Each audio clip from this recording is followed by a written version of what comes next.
good morning. Ian had posted up on the YouTube video that what was an update on the raised beds, the straw bales. We've been doing updates on the swales down the hill, but we did the raised bed gardens simply because we need to get something going. So to that, this is the original straw bale.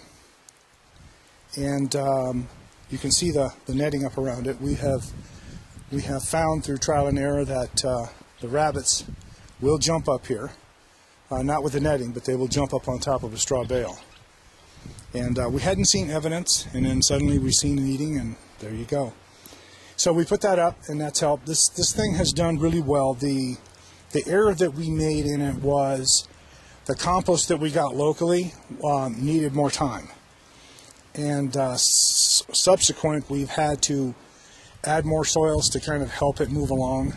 And the good thing is now it's a year old, so it's got another year in it to cure.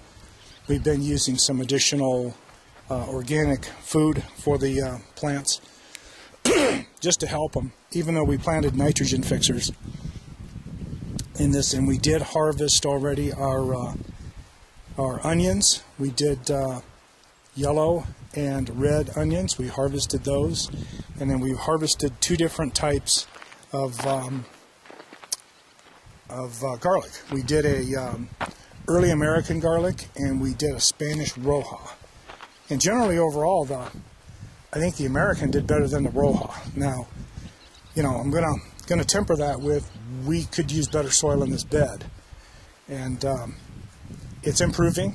And you know, you just keep kind of amending and turning over your soil. Not so much turning it over every time you plant, but adding some more good compost to it, doing some chop and drop, and the soil is just going to get better. By turning over, I just need time. So we've got several different kinds of tomatoes going here, and they have just started to really go nuts. The stalks are huge and thick, and they're starting to produce fruit. We've got brandywines and bush. We put these little tags on. See right there, that's a bush. We put these little tags on because these tags will last almost forever. And I got tired of doing the little plastic ones. So here you can look. These are some peppers. This is kind of a red rock right there. You can see they're definitely putting off fruit. And everything else is blooming. I've got some aphids working. I'm going to have to get some spray in here. I've got some insecticidal soap I'm going to throw in, as again, I don't want to use something that's not organic. Now, if you can just see back in there, there's some tomatoes starting to form up. Excuse me. So they're starting to put some fruit, and that one is what? Oh, it's a paisano. That's going to be a sauce tomato. So here's pumpkins now. We've got pumpkins, and this plant has really taken off, and you can kind of see there's starting to put out some fruit. Our sugar snaps, I harvested a ton yesterday, and I gave them to the chickens, and of course they went ape shit for those. And there's room in here, so we're actually going to add more things. We've got about 60 plants to put someplace, and unfortunately I haven't had the time to get the raised bed hoop house built. So with all the other projects, we did another raised bed, and this one is one bale longer, same width, and we put together a little climber right there. We've got a whole bunch of different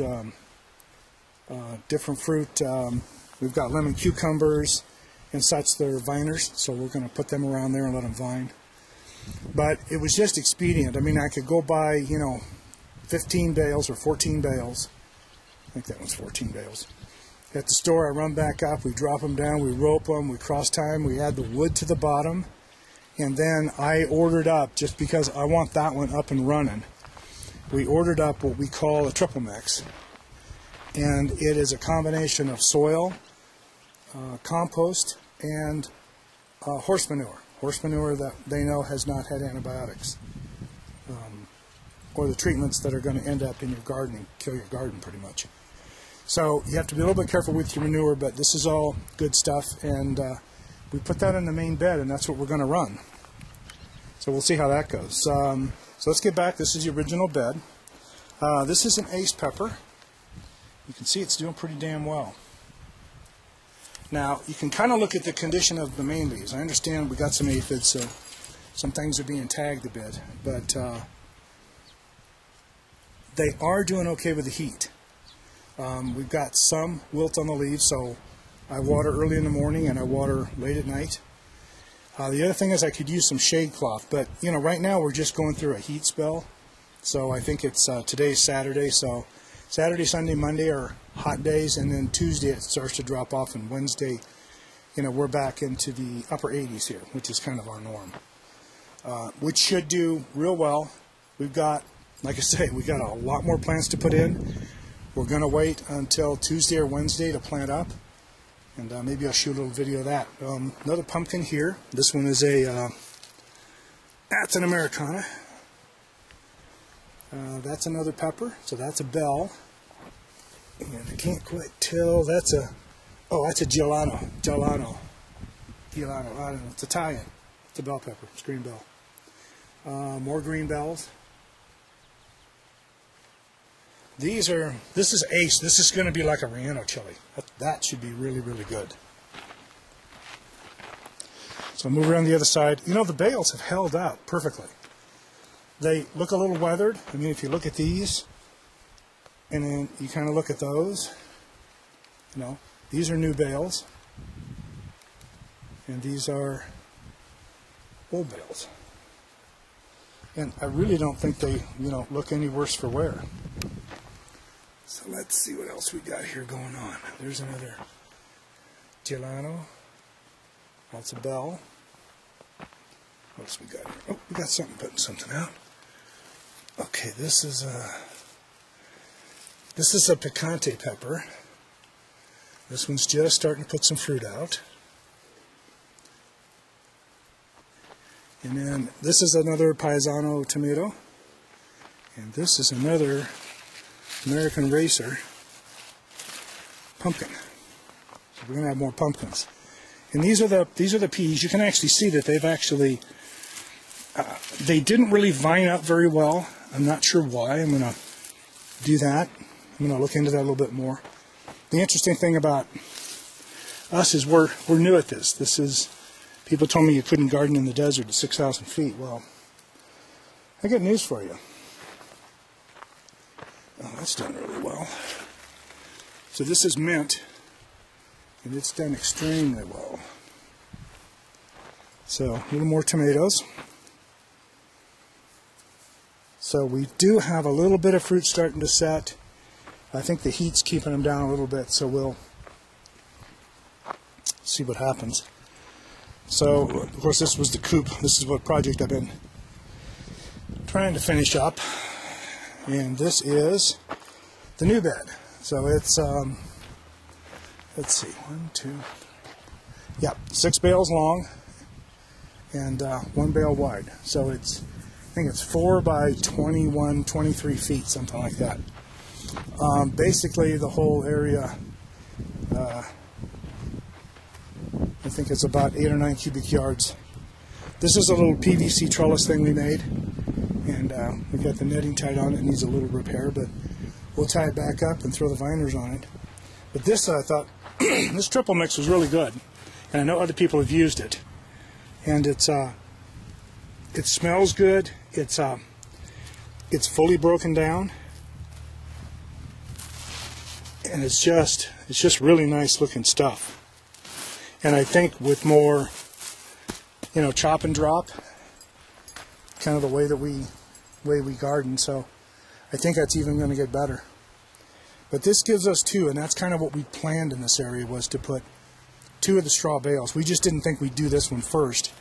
I thought I would get this hoop house done, but as you can see, there's the hoops over there on the trailer, parts there in the box, and the raised beds laying on the ground. So this is going to take a little more little more to get done. I got 2 projects. This is the raised bed hoop house to get done and put up all the fencing. All the fences here, all the posts are up, bracing's done. Just have to put the fencing. And then once we have the main welded wire fence up, we will actually go through and add a 2-foot rabbit fence. So that'll go along the bottom, and that's the stuff right here. So we'll put this on there.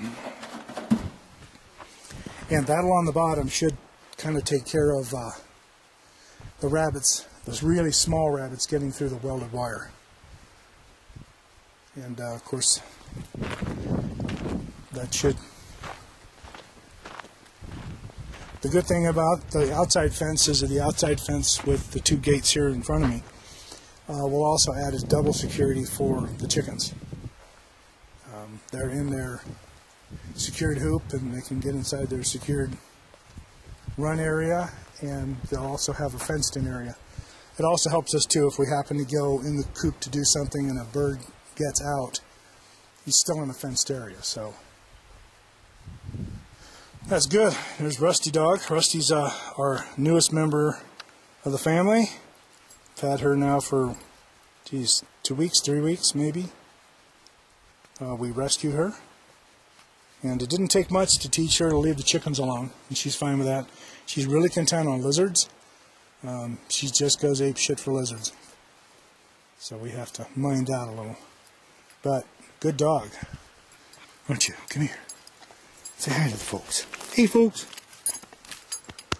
She's part Vizsla and retriever, and we don't know what kind of retriever. So that's it on the straw bale update. Got a new one coming. Give you a little video once we get it planted in a week or so, and we'll show you what that one looks like. And we'll see what we're going to produce. You already see some fruit coming, so it's kind of cool. See ya.